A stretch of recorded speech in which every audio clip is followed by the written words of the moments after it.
Capone, it's General Oreb. General, it's 2 a.m. What's the matter? The Russians, Quintin, they're plotting something big. I don't understand. Plotting? Not on the phone. We have to meet, and right now. Okay. But where? This can't wait, Quintin. I can be at your house in a few minutes. No, that's not a good idea. Let's meet outside the west gate of the castle. The stairs by the Lincoln statue. There's a secured conference room between the statue and the stairwell. Meet me there in 30 minutes. I'll be there in 20.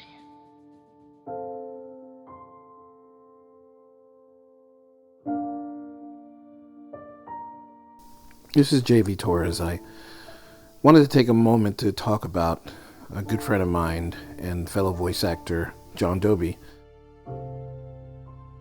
Last communications I had with him, we were talking about my film, The Beggar, and he said he was going to check it out, and that was the last time I'd communicated with him.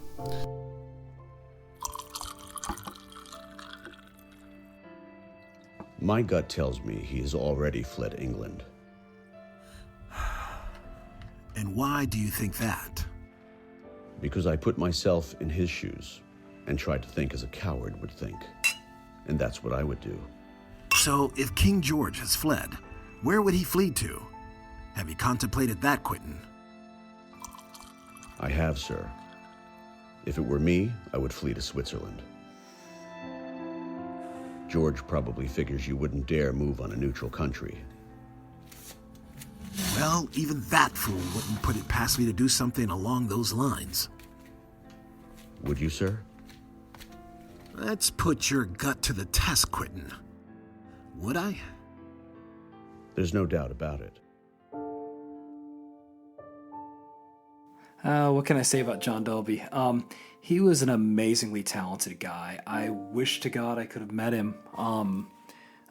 He was wonderful to work with on the show. It was an honor working with him when he played Capone on Rise of King Asilas.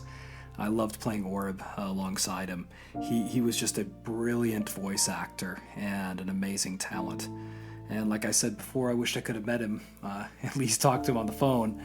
So just want to say that it was a very big loss to lose John. And the character Capone was just amazing that he breathed life into. This is Lynn Spencer speaking, Spartan Mendez in King Asilas. John was my partner. He was, and always will be, the love of my life. And but we were also creative partners.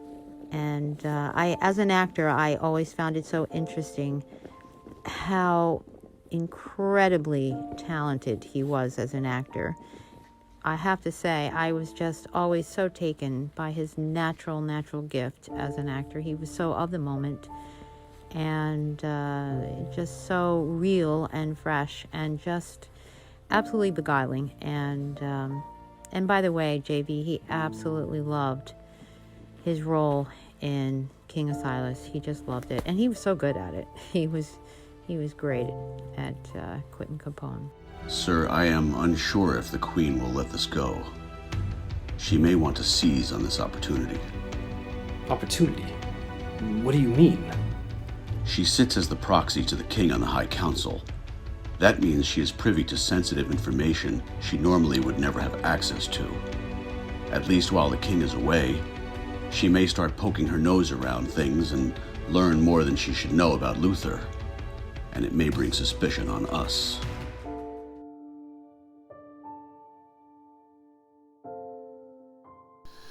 Now, unlike other voice actors on the show, I developed a good friendship with John over the years working with him. You know, it wasn't just when we would talk, it wasn't always about, Lord Capone or the King or anything like that. We did talk about the show quite a bit, but I think more importantly, we bonded in the sense that we were two, struggling artists or whatever, however you want to look at it, writers, aspiring filmmakers, and we had a lot more in common than we realized. And over the years, I developed a nice relationship with him, a good friendship, and so much so that I think my wife and I went up to visit him in New Jersey. It was partly to shoot this film that we were going to do. It's called The Ordo. We never actually finished it, but it was also just a chance for me to meet him, face to face personally, just kind of hang out, have dinner, that sort of thing. And we did, and it was fun. And I could say that the guy was, he was a decent guy. We became good friends, and often he would call me, just to pick my brain about something, or I would call him just to kind of shoot the hay about a few things. And honestly, John was, he was a decent dude. He was a decent guy, and yeah, this is tough. I still can't believe that he's not here, that I don't talk to him every day. An interesting fact about John: I'm an animal rescuer, pretty hardcore, very, very active. And many, many, many freezing cold mornings in the winter, he would be by my side. I'm talking like 5 o'clock in the morning, in weird locations, trapping feral cats to take them to the clinic to be spayed or neutered, vaccinated and ear-tipped, and released. And he just loved animals, and he knew the work I was doing was important, and he was my right-hand man. I think going back and rewriting a lot of the show in season 5, because it wasn't supposed to end for him there. It was supposed to end for him in the following season, but it kind of prompted me to change part of the storyline to fit him dying, because I didn't want to hire another voice actor to play him. It just didn't seem right, didn't feel right. To all the King Asilas fans, please know how much he absolutely loved being a part of this series and the story. He believed in it so much, and gosh, I miss you, John, so much. If there was one last thing I could say to John, would be that,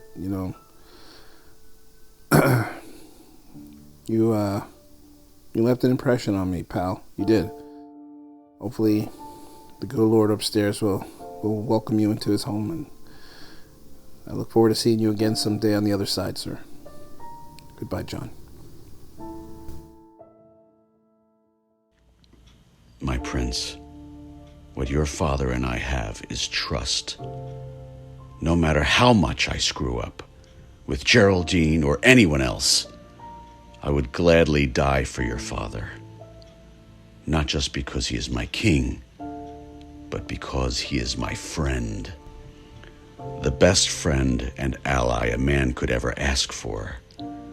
I hope and pray that someday you will have people around you that you love and trust with your life, as your father has with me. Because without that, you will never have anyone to share your true self with.